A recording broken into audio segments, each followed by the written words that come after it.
पारा 40 डिग्री के पार जाने को बेताब है और सूरज के तेवर अभी से तीखे होने लगे हैं। ऐसे में हम भारतीयों का सबसे बड़ा सहारा होता है एयर कंडीशनर यानी कि एसी। लेकिन क्या आप जानते हैं कि शोरूम में जाकर सिर्फ ब्रांड और दिखावट देखकर एसी खरीदना आपके लिए एक मुसीबत बन सकता है। जी हाँ, अगर आपने बिना सोचे समझे एसी चुन लिया तो वह कमरे को तो ठंडा करेगा, लेकिन महीने के आखिर में आपका बिजली का बिल भी देखकर पसीना छूट सकता है। नमस्कार, मेरा नाम है जागृति और आप देख रहे हैं अमर उजाला वीडियो।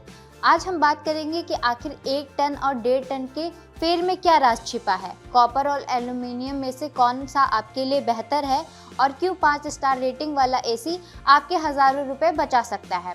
आज के AC buying guide special video में हम आपको बताएंगे परफेक्ट एसी चुनने का वो फॉर्मूला जो आपकी जेब और नींद दोनों को सुकून दे सकता है। एसी खरीदने की शुरुआत हमेशा जेब से होती है। बाजार में आज 26,000 से लेकर 1 लाख रुपए तक के एसी मौजूद हैं। अक्सर ग्राहक सस्ते के चक्कर में पड़ जाते हैं या फिर फीचर्स देखकर भ्रमित हो जाते हैं। इसके लिए खरीदारी से पहले आपको एक बजट तय करना होगा। लेकिन याद रखें, एसी में किया गया निवेश सिर्फ आज की कीमत नहीं है, बल्कि अगले 5 से 7 साल तक के आने वाले बिजली बिल का भी कीमत है। अब कभी कभी 2,000 रुपये महंगा एसी साल भर में 5,000 का बिजली बिल बचा लेता है। सबसे बड़ी गलती जो लोग करते हैं वो है गलत क्षमता का एसी चुनना। लोग सोचते हैं कि बड़े कमरे में छोटा एसी चला लेंगे या छोटे में बड़ा, लेकिन ये बिजली की बिल की बर्बादी करता है। देखिए, इसका गणित बहुत ही ज़्यादा आसान है। अगर आपके पास 120 स्क्वायर फीट का कमरा है और अब आप उसके लिए एसी लेना चाहते हैं तो आपके लिए 1 टन का एसी काफ़ी होगा।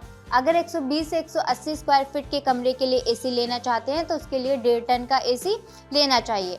अगर 180 स्क्वायर फीट से बड़ा एरिया है जैसे लिविंग रूम या बड़ा हॉल, तो उसके लिए आपको 2 टन या इससे अधिक क्षमता की ज़रूरत होगी।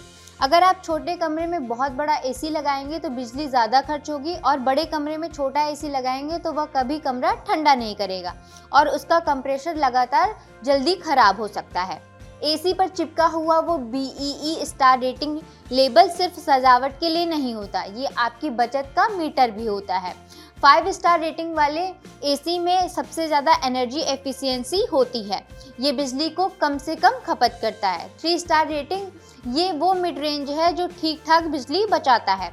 एक्सपर्ट्स का मानना है कि अगर आप दिन में 8 से 10 घंटे एसी चलाते हैं तो 5 स्टार इन्वर्टर वाला एसी ही लें। ये शुरू में थोड़ा महंगा हो सकता है, लेकिन महज 2 साल में ये अपनी बढ़ी हुई कीमत बिजली के बिल बचत से वसूल कर लेता है। अक्सर दुकानदार आपको सस्ता एसी दिखाने के लिए एल्यूमिनियम कॉइल वाले मॉडल थमा देते हैं, लेकिन सावधान, हमेशा कॉपर कंडेंसर वाला एसी ही चुनें। इसके 3 बड़े फायदे हैं। सबसे पहला, ये कमरे को जल्दी ठंडा करता है। दूसरा, इसमें जंग कम लगती है और लीकेज की समस्या नहीं होती। तीसरा, इसका मेंटेनेंस खर्च कम होता है या सालों साल साथ देता है। और चौथा, एल्यूमिनियम कॉइल वाले एसी सस्ते ज़रूर होते हैं, लेकिन भारत के धूल और नमी वाले मौसम में वे बहुत जल्दी दम तोड़ देते हैं। देखिए, एसी एक ऐसी मशीन है जिसे साल में कम से कम 2 बार सर्विसिंग की ज़रूरत तो होती ही है। इसलिए हमेशा ऐसा ब्रांड चुनें जिनका सर्विस नेटवर्क आपके शहर के पास हो या फिर मजबूत हो। खरीदने से पहले चेक करें कि कंपनी कंप्रेसर पर कम से कम 10 साल की वारंटी दे रहा है या नहीं। एक अच्छा ब्रांड और लंबी वारंटी आपके भविष्य के सरदर्द को खत्म कर सकती है। तो एसी तो आ गया, लेकिन उसे चलाने का तरीका भी आप जान लीजिए। एसी को हमेशा 24 से 26 डिग्री के बीच ही चलाएं। ये सेहत और बिजली के बिल दोनों पर सबसे बेस्ट मानी जाती है। कमरे की खिड़कियों पर गहरे रंग के पर्दे लगाएं ताकि सीधी धूप अंदर न आ सके। हर 15 दिन में एसी की फिल्टर खुद साफ करें, इससे कूलिंग 20% तक बढ़ जाती है। तो अगली बार जब आप एसी खरीदने निकले तो सिर्फ डिस्काउंट ना देखें, बल्कि उसकी क्षमता, रेटिंग और उसके कॉइल पर भी नजर डालें। याद रखें, एक सही चुनाव ही आपको इस भीषण गर्मी से कूल रख सकता है। देश दुनिया की हर बड़ी खबर के लिए देखते रहिए अमर उजाला वीडियो पसंद आई हो तो लाइक, शेयर और चैनल को सब्सक्राइब करना ना भूलें। आपके राज्य की खबरें, आपके शहर की खबरें सबसे पहले जानने के लिए देखते रहें अमर उजाला। चैनल को सब्सक्राइब जरूर कर लें और पाएं हर अपडेट।